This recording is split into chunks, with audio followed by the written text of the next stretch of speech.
Hello, hello. Welcome to the Pure Desire Podcast on YouTube. I am your host, Trevor Windsor. This is a weekly podcast helping you take back your life from the effects of unwanted sexual behavior and betrayal trauma. Sexual brokenness impacts us all, men and women who are stuck in shame and are unsure if healing is actually possible. Church leaders who want to help but don't know where to start. Parents who don't know how to help their kids develop sexual integrity. Wherever you're at, this podcast is for you. Through sharing stories of healing, interviewing addiction and betrayal experts, and normalizing the conversation on sexuality, we offer a clear plan for recovery and healing from the effects of unwanted sexual behavior and betrayal trauma. You have what it takes to break free, heal your relationships, and take back your life.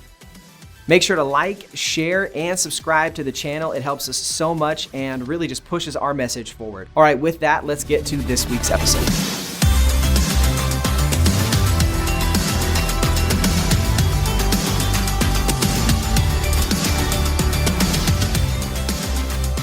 Heather, we're excited to have you back with us today. Thanks for being here. Thank you for having me back. I really do wish our listeners knew the types of conversations we had before. If we had started the recording, I don't know, 30 seconds earlier, you would have heard Nick's Mike Tyson impersonation. It's great. We're obviously really excited about the holidays here. We are in week 3 of our Health for the Holidays series, and today we're going to be talking about coping skills. And some conversations we were having before the episode that might seem weird that we're talking about coping skills. Like, what are they? I kind of thought they were bad, but we're going to jump into it and really start to unpack this so we better understand what we're talking about. And that's exactly where we're going to start, is when we say coping skills, what do we actually mean? So typically we're talking about conscious thoughts and behaviors that we all use to really navigate or manage unpleasant emotions or stressful situations. And so you often hear coping skills or coping strategies, coping mechanisms. They're all the same type of thing. Yeah. I feel like I hear a lot of like, especially with me, people know I'm sarcastic. Like, it's just a coping mechanism, but I tend to hear that as just a negative thing. And I tend to think like, number one, I have to journal about it because it hurts my feelings when people say that. But at the same time, like what you're saying is that coping isn't necessarily all bad. That it's, because what I thought was it's something that's helping me survive. And maybe it's not like life or death, but to me, it feels like survival, relational, emotional, physical, whatever. It's a way to, I don't know, I feel like there's a lot of things you can do, a lot of ways you could describe it, but it's a way for me to be able to put process or language to my experience and do it in a way that helps me feel like I'm able to survive. Mm-hmm. Yeah, I've seen a social media meme lately that says, I want to build a life that I don't have to escape from. And I think we could say the same thing. Like, I want to build a life that I don't have to cope to live. Yeah. But the truth is that's kind of like an ideal, maybe perfect life, because the reality is we all go through difficult things. We all experience very challenging emotions. We all go through physical, emotional, mental lows. Yeah. And at that moment, in time, whether it's happening to us all the time or occasionally, we have to have something or some things we go to cope, to recenter, to get back to a healthy place. And what I think has given coping such a negative terminology is it does tend to be used more often than not to refer to negative coping strategies. Mm-hmm. But what we're going to discuss on today's podcast is how many positive or healthy coping strategies there can be. Because that's, I think, a part of life, that until we're really at a place where, man, I don't need anything to get through life other than, me and all my perfect relationships.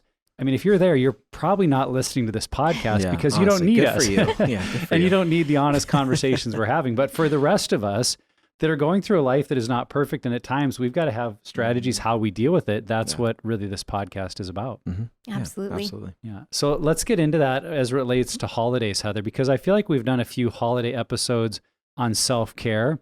And so why is coping skills so important during the holidays? And is it the same thing as self-care, or how would you differentiate those things? So I tend to think of self-care as kind of under the umbrella of coping skills or coping strategies, that it's part of that, or it's something that someone could do to engage in self-care that would help them to cope or navigate life stresses in a healthy way. And so I kind of see it under the umbrella of coping skills. I guess that would be the best way to identify that. And you said something about during the holidays. I think one of the things about the holidays, even though It's the most wonderful time of the year. It's also, we have a lot of extras. We're extra busy. Yeah. We're extra social. We're extra stressed. We have extra events. We have all of this extra stuff that really doesn't even normally exist in the other 10 or 11 months of our lives out of the year. And so I think that with all of the extra and the expectations, that it does become more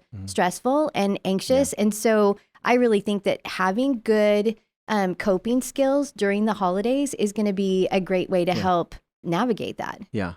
To piggyback off what you were saying earlier, Nick, if you are listening to this podcast, it's probably because you've had coping skills or behaviors that have gotten you to a negative place. I think that that's important to understand, even just from, the set of this conversation, is that's really what brought us to this point, are the coping skills or behaviors that actually have had a negative impact on us. And I think that, and I know we'll kind of get into this a little bit in the next question too, but around the holidays, we're around the people and the context with which those coping skills were potentially developed. And I think that that's why it's important to understand it when we're back in that season of the year, because that's when we tend to have the most exposure, or at least the expected exposure to our family of origin. Yeah, we've used the terminology too that we're using something to medicate pain or medicate when we're feeling something we don't want to feel, and we can use negative things or positive things. We can run towards things that help us. And I think in terms of the holidays, we talked about this in the last episode, that part of what can make those gatherings or our plans go better is when we expect that something may go poorly, that we're going to be at this family gathering and I expect at some point that I'm going to feel called out or humiliated, or that my kids are going to have a meltdown and I'm going to feel embarrassed as a parent. And if we expect that, then I think coping skills kind of becomes the follow-up to go, okay, and if I expect X, Y, or Z to go poorly, what is my plan? What I will do when it does go poorly? Will I just have to, leave the room in a huff and have another Christmas quote unquote ruined by that, child acting out or whatever happens? Or will I know, okay, here's something I can use. Here's a strategy. Here's a plan that will allow me to kind of self-regulate, to get back to a place of, okay, I'm breathing again. I'm remembering who I am. I'm remembering what's important. And now I can, if appropriate, re-engage in that situation, because I've chosen some healthy coping skills for the things I've expected to go poorly. And I think, as you were saying, Heather, there tend to be more of those situations around the holidays than at other times of the year. Although really any time of year, I think we need to kind of have our list of what are we going to rely on, because as we've said, no time of the year is perfect. There's always going to be challenges, but maybe at this time more than others, we're just really maxed out on what we can handle. Yeah. So I think we've already established that there is such a thing as healthy coping skills or healthy coping behaviors. Why is it necessary to know what healthy coping skills are during this season? Like, why are you even having this conversation, basically? I think that one of the things that's important to recognize, and we'll probably talk about this more too, but our coping skills are unique to us. And so really it's looking at what is it to us that we do that helps to bring balance into our lives. What is it for us that we run to when we're trying to escape something, or like you said, avoid something? And I think that really is a telltale sign of looking at our behaviors and understanding why we're doing what we're doing and whether or not they're healthy or not. And so I can give you an example. So I know that for me, and this isn't necessarily holiday specific, but it's just the one that comes to mind. Yeah. So when I was in school, I recognized that when I felt pressure to write a paper or do some form of homework, and I started to feel overwhelmed, I would vacuum. And it was one of the things, now vacuuming in and of itself is not a bad thing. Yes. But as I look back at these different patterns that I developed, vacuuming meant procrastinating. And it was a way that I was, and even justifying, well, I'm not doing anything wrong because I'm doing homework or I'm doing housework, right? Which needs to be done. But then when I really looked at it, it was, I'm trying to escape some unpleasant feeling because maybe I'm feeling that my paper won't be perfect or that I'll get a bad grade or something like that. Yeah. And so that's why I say that it's unique to each of us, and it has to be something that in our level of awareness that we understand that, okay, this coping skill is not a is not a bad thing necessarily. Vacuuming is not bad. But when I'm using it in a negative way, then for me, it's negative. Yeah, that's a great story because you procrastinate by vacuuming and I procrastinate on vacuuming. Like I would do the opposite. I'd probably rather work on the paper versus get to that chore of vacuuming. So every person is unique. And I think to your question, Trevor, the why is it so important to recognize them in this holiday season is because for many of us, the ways that maybe the rest of the year we could cope or activate some coping skills might not be available to us. So like for me in years past, there have been many times where we travel to places like Montana or Minnesota for Christmas, where usually there's ice and snow on the ground. And so, one of my coping skills is to make sure I exercise or I can get out of the house and go for a run. Well, that may not work if it's 10 degrees below zero and there's ice and snow everywhere. And so I've got to think ahead, like if I need time to reset or to get alone, it's probably not going to be a run, or I don't have a gym membership there. I don't have access sometimes to the same tools or resources that I might at other times. Right. Maybe for other people, it's things like they've got their office that they can go to and unwind. Well, the holidays or Christmas, maybe a family is staying in their office. Like I can't go there. And so it just disrupts maybe the things that we have been relying on to cope when things get difficult. And just we're trying to emphasize, how could you think ahead to the unique situations that you'll be facing and still make sure that you have a game plan going into it? Yeah. We're at this season right now where our oldest is now in school full day, and we've gotten into a new rhythm. And it's funny, we even had this conversation a couple weeks ago, but around the holidays, kids who are in school don't have that rhythm anymore. And it was like, where on earth is this energy coming from? Like, you come home after school and you're wired because you're 5 and it's fun. But like throughout the day, he was just manic, up and down, crazy, back and forth. And it's because the rhythms are being disrupted. And I think that that's why coping skills are so important. And it's funny, I don't think we realize this or think about this often, but like we're just like 5-year-old Brady. We also are going manic and going up and down if we don't have our rhythms in place. It doesn't look like the 5-year-old, where we're doing all these crazy things and running around the house with a Hulk mask and stomping, but maybe it is. And if that's where it is, then you need therapy. But I think that there's a lot to be said about the lack of schedule and the new rhythms and the new routines that happen in this season and how that can throw us off because we're so used to the patterns that we put in place. And so I think that that's why you need healthy coping skills, is because when your pattern is disrupted, I don't know about you guys, but when it's disrupted for me, I am not a happy person. I am grumpy and grouchy, and it is just like, you don't want to be around me. And that's why we need healthy coping skills, because we don't need to just spew all over everybody else when things get disrupted. So Heather, you already gave the example of vacuuming as for you one of those things that, the activity in and of itself is not necessarily bad or good, but it became for you a negative strategy maybe of avoiding. Help people think through that a little more in terms of the choices they're making, because that's the reality, right? Like all of us, without listening to this podcast, are already doing things to cope. We already have coping strategies.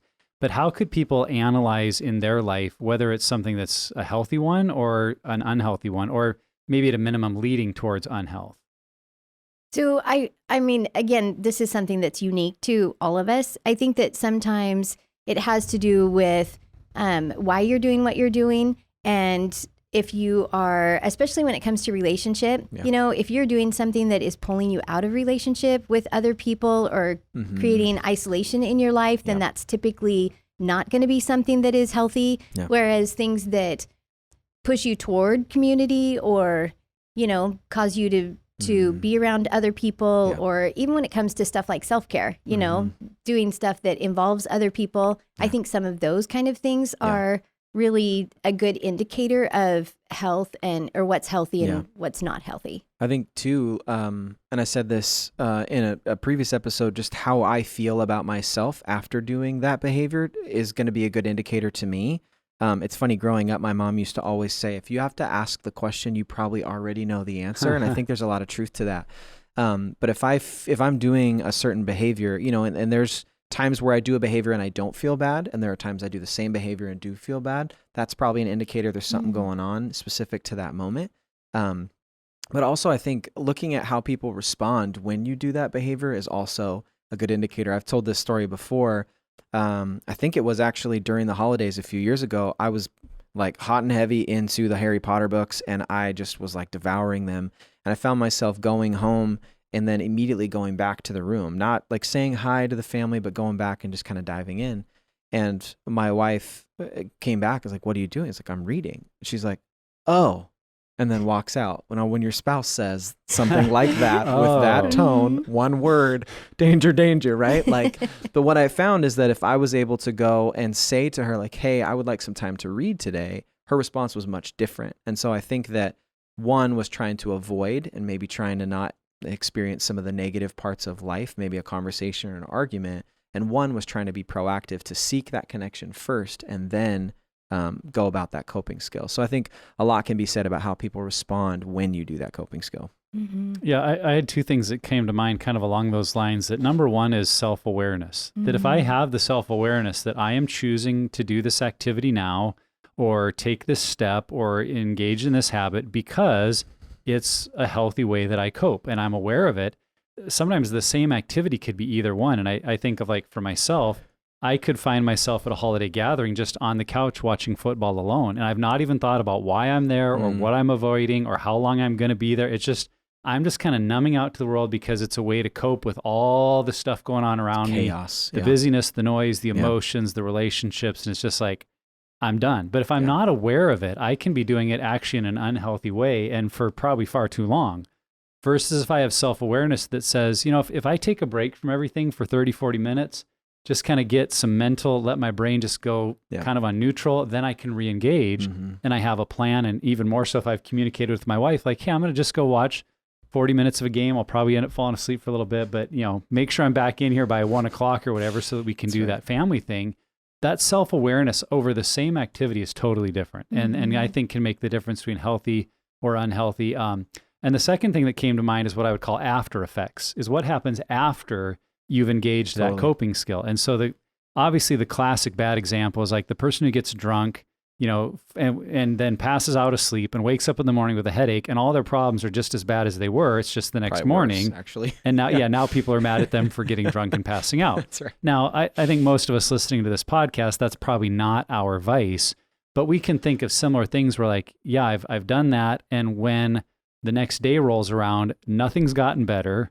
I feel worse and the people around me are probably angry at me. Well, that's an indication no matter what the activity was, even if it's something as perhaps benign as staying up way too late watching a good movie, but because you stayed up late, you slept in, then you wake up groggy, you're not as engaged, like that didn't help you or the people around you. So I think in terms of a healthy coping skill, it's to look around and say, after I've used that to cope, has it made my life or the life of people around me any better? Yeah. And if the answer is no, then no matter what the activity is, it's not healthy for you and your circumstance. I'm thinking about your vacuuming. Like if you're in the middle of like an argument with your spouse and you just stop and go plug in the vacuum and start going around the house. I can't hear you. It's just like, that's such a, like everyone listening would be like, oh yeah, obviously, like you're just avoiding something. And so I think that that's part of this conversation is understanding that that's what we're doing. It's the same stuff that drove us to pornography or drove us to being a control freak or alcohol or whatever is the same stuff that drives us to maybe these things that are more palatable, maybe in the Christian world. Like I do the same thing. It's so weird. I don't love to clean, but when I'm upset, I do the dishes, I clean the house. And I've gotten to the point now where my youngest son, who's 2.5, like mimics me. Where like he's like walking around the house, following me, growling, doing the same stuff that I'm doing. That's probably a good indicator too. When your kids are like mirroring what you're doing, and if you don't like what you see, it's like, oh, okay, maybe I should make some changes. And even when it comes to some of the, like you said, aftershocks, it's almost the like overeating, overspending, over gaming, those are some of the other things that when you look at that, it's like, okay, that's probably an unhealthy use of this coping skill. That probably don't have parameters around it, or you've checked in with someone else on the timing of it, or I also think of the words like escaping or managing. Like is coping just about escaping? It's probably not going to make it better. If coping is out of self-awareness, this is going to help me manage a situation and then re-engage. Just that mindset, it relates to over, I think, because usually if we're doing over this, over that, we're just escaping. Right. But if we're using things at an appropriate level, like I go for a little walk, I go watch a little bit of television and then re-engage, I'm managing. And I think that could help people think through the categories. Yeah, absolutely. Okay, so is there ever a point at which we should be concerned that we're using too many coping skills in life? I think so. And I think that it really looks like all the things we've been talking about, when we're doing things to try and escape or avoid life, or even sometimes I think using it in a way that at first it was super healthy. I'm doing this and I'm doing it for 10 minutes a day, and it's just like relaxed breathing to get myself into the right mindset, that kind of thing. But then it turns out to be like 30 minutes or 30 minutes 4 times a day, or, you know what I mean? Something where it becomes almost like if something is compulsive or you become obsessive about it, those are kind of indications too that it's not helping you anymore. It's creating more harm than good. Yeah. The way I think of it is if that's what you need for right now, I don't think it can be too much. I mean, if you're really battling anger and you have a strategy of every time I'm really kind of feeling that anger come up, I'm going to go for a 5-minute walk. I'd rather have you go for 55-minute walks a day than explode at your kids in anger. Yeah. But that should also be an indication of like, wow, I'm needing to use this strategy so much. Yeah. I can't just, like, this can't be my forever pattern. Like that should be an indication I probably need some therapy. Yeah. I need a group. I need to figure out what is causing this anger so much. And I say that too because of how many betrayed spouses are listening, that if you're in the midst of like that early betrayal, 50 times a day, you might need some coping skills to not go crazy, to not lose your stuff on somebody else, to not just, kind of give up on life. And if you need it 50 times a day, great. But there's also a level where you kind of look and go, man, if I'm needing this level just to get through my day, I'd better reach out for other levels of support too, because this isn't sustainable for the long haul. But again, if it's where you're at right now in some intense emotions, like I said, I'd rather have people using some healthy coping than just bottling it up or thinking I've just got to power through and really never facing what it is they're experiencing. Yeah, if the degree and frequency of your coping skill is causing more problems than it's solving, then that's a good indicator it's become an issue. And I think, again, not to sound like a broken record, but the way people respond around you can be a good barometer of where it's at. Like taking a pulse or a temperature on it, and you want to ask a brave question, ask your spouse or your group members or people around you on a regular basis, do you think I'm doing this behavior too much? Or how does this behavior when I do it affect you? Because maybe I do go on 55-minute walks. And if I came up to you, my boss is like, how is this impacting you? And you'd say, you're not getting any work done. Like it's negatively impacting me and other people.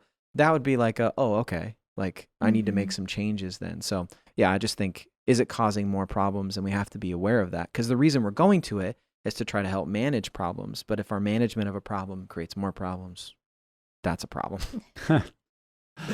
Problems. There you go. So Heather, as we're choosing coping skills and hopefully developing a list for ourselves of what are our healthy coping skills, especially at the holidays, how could we go about communicating that to other people, like our spouse or close friends? Because let's face it, any choices like this we make are going to impact people around us. So how could we do that or communicate that in a way that is honoring to those relationships around us? That is a great question. I think that sometimes, especially during the holidays, and we've talked about this, that they tend to be kind of triggering and stressful for a lot of us. Yeah. They are. Okay, they are. I think that it is important to communicate not only our expectations, but even if let's say that we develop boundaries around family gatherings, that we decide that, okay, we're going to show up and we're going to be there for this long. And I think communicating that is really important, especially with a spouse or family member, because it might be that we decide that, okay, if we're going to go to this thing and I know that I can probably only be there for just a couple hours, but if you want to be there longer, then maybe we should drive separately in case there's something that needs to happen or that might happen where I need to leave at a different time than you. I just think that that's being smart and using those coping strategies, I don't know, effectively, because they are definitely going to impact the people that you're around. Yeah. I don't know if I'd necessarily tell your family, I'm only going to be there for 2 hours and then I'm leaving. If you hear the word nutmeg, we're leaving. Yeah.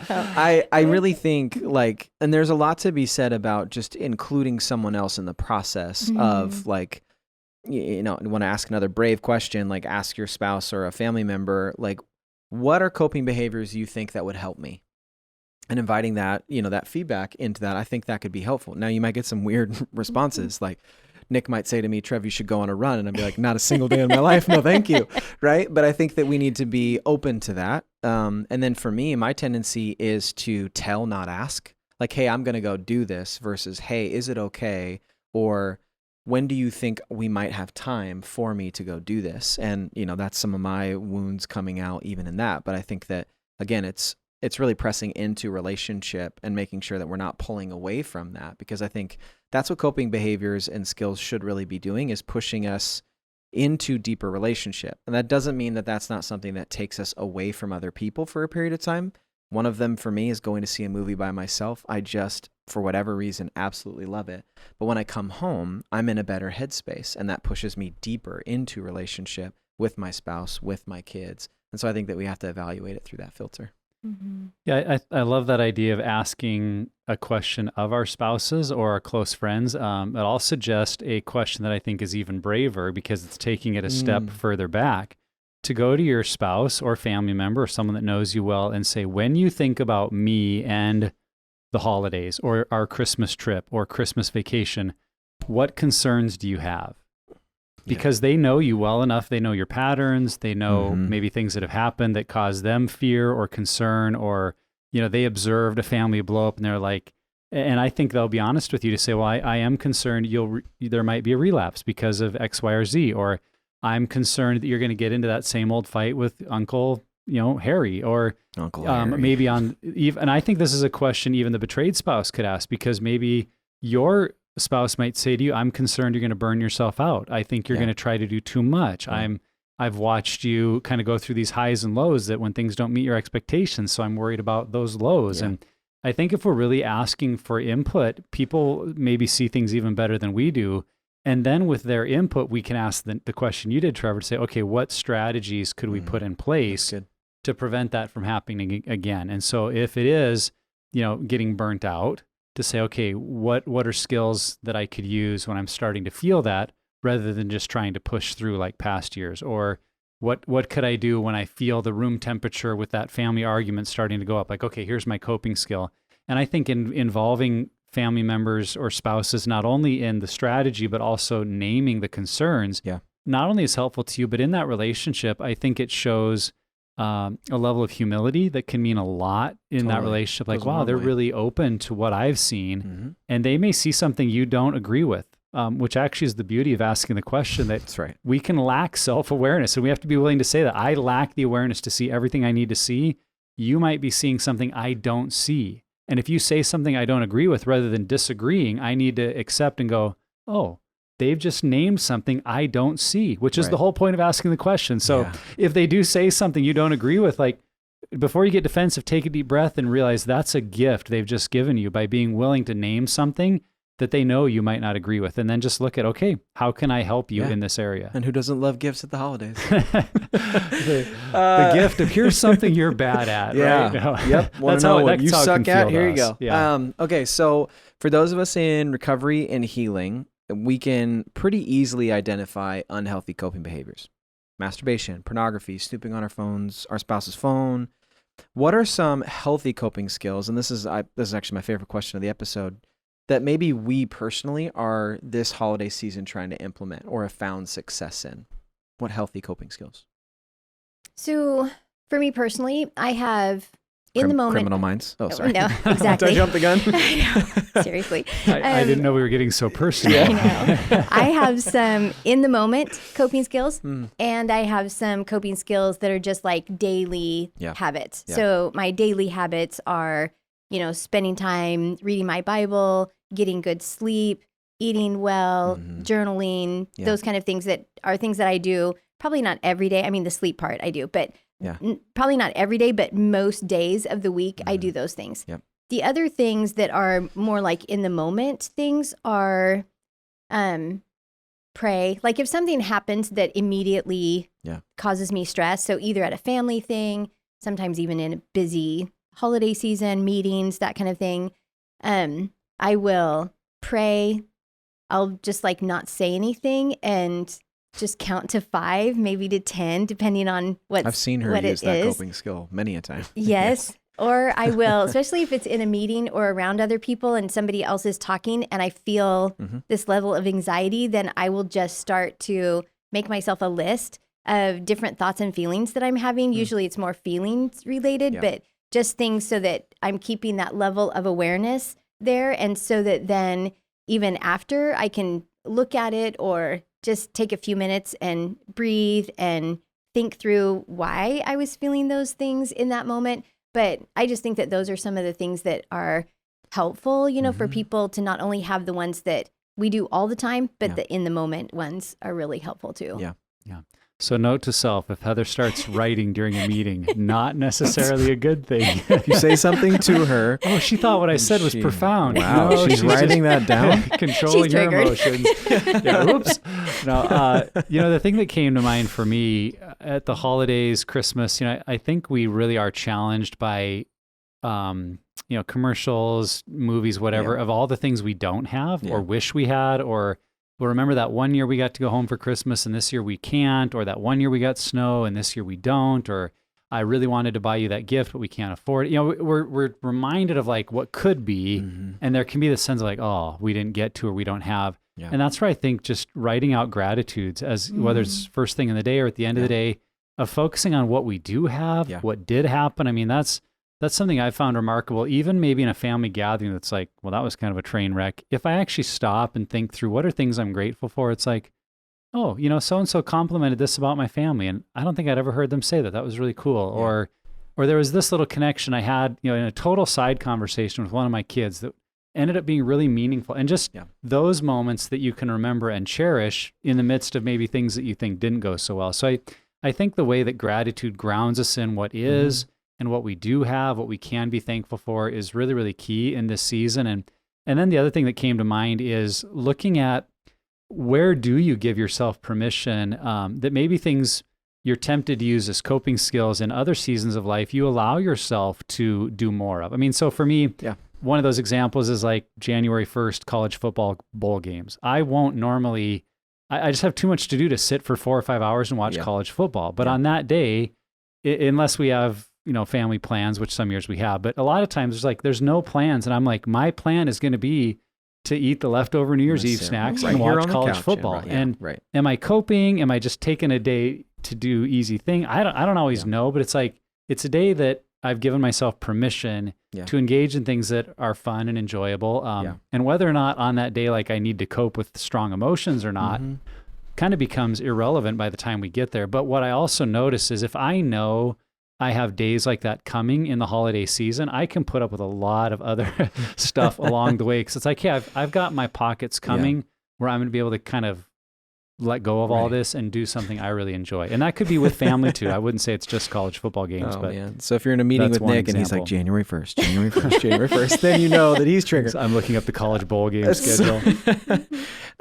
It's funny. Just today I was having a conversation with a close friend of mine who just started therapy, and his therapist said that when we're in like normal seasons, it's normal to have routines and things that we can do. But when you're going through crisis or a difficulty, it's not realistic to expect that you'd be having the same rhythms and the routines. And right now we're in a season of my wife recovering from a major surgery, and I don't have that time. I don't have the same time that I normally have to get up at the exact same time. Like my wife can't get out of bed, you know, and so it's like something I need to go and I need to care for the kids in the middle of the night. And if something happens during nap time, that has to be me. I have to pick the boys up. And so it's one of those things where we need to evaluate what season we're in, and especially in the holiday season, like we've already talked about, lack of schedule, things like that going on. But what this therapist was saying was that just pick one and just focus on that one today. Like don't say, because for me, the 3 I wrote down: exercising, reading, and journaling. Those are the 3 things. But those are the 3 things that I'm not able to do every single day right now because of the season that we're in. And this season's only going to last for a few more weeks. You know, it's not going to be this major thing, but it's something where I need to give myself grace and understanding that today I'm just going to journal. Tomorrow, we'll see what happens. I wake up tomorrow, today I've got a pocket to exercise. I'm going to exercise, things like that. So I think in this season, due to the ups and downs and different things, and I'm not even talking about my personal season, I'm just in the holidays, I think picking one thing that we know we can do today to help bring that management of what's going on with me, I think can go a long way. Well, hopefully this has been really helpful for all of us to think through, what does it look like to cope during the holidays and what does it look like to cope in a way that brings greater health and not regrets. And so Heather and Trevor, what final tips or advice can we give men and women to help us create health for the holidays by using healthy coping skills? Vacuum more. I will Feel free to come to my house and vacuum, by the way. If that's I'll just offer that space up as much as you need. That's right. Oh, guys, Heather's coming over. Back up. Everything No, off I the don't floor. vacuum anymore because I know it's a negative I coping missed my skill. season. So yeah, my husband vacuums. So I know I say this a lot, but I always just encourage people to pick one thing. So in a different way than you just said one thing, Trevor, but just to pick one thing and try it consistently. If it means that you're going to try meditating, biblical meditation for 10 minutes throughout the day, or, just different things, to pick one thing and try it for, usually I say a month, but try it for at least a week and see how that feels to you. See how it fits into what you're trying to accomplish. See if it brings out some really good awareness for you. And then if it doesn't work, pick something different. But I think that because really coping skills are so unique to us and based on the season of life, that we kind of need to go through a little bit of a trial and error type period and just kind of see what fits for us. And there's really, with this one, I would say there's no wrong, but there definitely are a few wrongs. But still, it's just one of those things that if you want to, I don't know, do something that's artistic or creative or, something like that, and you find that you don't really like that, then that's okay. Pick something new. But even in that, we need to give ourselves permission to be terrible at it when we start. Seriously. And we are so bad at that as human beings. We expect, it's funny, I was explaining to a friend recently about the season we're in, personally, that I'm not a surfer, but when the season started, I was on a surfboard looking at this huge wave and I have no idea what I'm going to do. It's well, yeah, you've never surfed before. How would you know how to surf this wave? Of course not. So I think it is important to give ourselves grace in that. The only other thing I would add is finding coping skills that you can do with other people. And I know this might not seem like a coping skill, but I sent out a text today saying I was having a hard time. And that friend who's in therapy, he called me, and talking to him is a coping skill. Having a conversation, processing my emotions, what I'm feeling, how it's going, that is a way for me to manage what's going on and to cope. And so finding a way to do that at the same time that you're connecting with other people, and maybe it's going on a run for you, Nick, which again, I don't understand at all, but doing that with someone else, whether it's a spouse or a friend, or going to see a movie with somebody. So finding ways that we can cope in healthy ways and safe ways, and in a way that can have a relational element to it. I sometimes don't like running with my dog, so I don't know if I'm going to run with another person, just FYI. That's part of the coping for me, is everybody else is away from me. That's and fair. I just get to think. But yeah, that's fair. I think there's so many things we can do. What came to mind for me is when you're looking at the holidays, I think it would be really important to just identify what's your greatest threat and write it out in one sentence. My greatest threat is, and if you're in recovery, you might just say relapse. Or it might be blowing up in anger at my kids. It might be, yelling at my parents. Maybe it's drinking too much. Whatever kind of your trap or vice or pattern has been, to just be clear about it. Say, my greatest threat is, and fill in the blank. And then one of the things we've used as a tool at Pure Desire is the escape plan as it comes to relapses. But I think we could have the same idea to say, if I can feel that I am moving towards my greatest threat, what are 3 or 4 quick strategies that I can do without a whole lot of time, preparation, or planning to move back away from that threat? So for relapse, my escape plan had been things like I can hand my smartphone to my wife. I can make sure I move into a room where other people are, and I can, take some time to get fresh air, just to get out of, clogged spaces and devices and all that can be part of my pattern. And so to go out for a walk or something it just changes the environment. So those are things that don't require a lot of time, preparation, or planning, and can be just kind of this quick, I need to cope because I feel something happening. And I think we all need that for whatever our threat is. But if we haven't identified the threat, we're not going to have coping strategies. And if we only identify the threat, but not what we're going to do, it probably won't come to mind when we need it. And then the last thing I'd say about that is write it down or put it on your phone, put it somewhere where you'll see it or could quickly call it to mind. Because it is amazing to me when we feel that threat coming on, how quickly our rational thoughts are gone. Like, what was I going to do? And then we just get kind of paralyzed and do nothing. So keep it handy, communicate it to your spouse or close friend if you can, because I think when we've identified that, we've called it in other podcasts, that head of the snake, and we're ready to deal with the worst thing, it's amazing how we can deal with everything else under it, because we're kind of feeling like we've got a plan for the hardest thing, and then everything else feels more doable. Right, for sure. Yeah, from our conversation, and I'm saying this every single time with this series, is it absolutely is possible to be healthy for the holidays. And specifically today, we talked about that coping skills, using healthy coping skills is absolutely possible. And I might even say essential when we're in the holiday season, again, because of all the factors and unique dynamics that this time of year can bring. But we hope our conversation, regardless, was helpful for you, was helpful giving you maybe some thoughts on what are some new coping skills I could try out and maybe be terrible at for a little bit, but allow myself the space to step into that. And just a good reminder that there are healthy coping skills around us that are there for us to use at our disposal in this difficult and potentially challenging season. Head, thanks for your time. Thanks for your thoughts on this. We appreciate you. Yeah, this was a great conversation.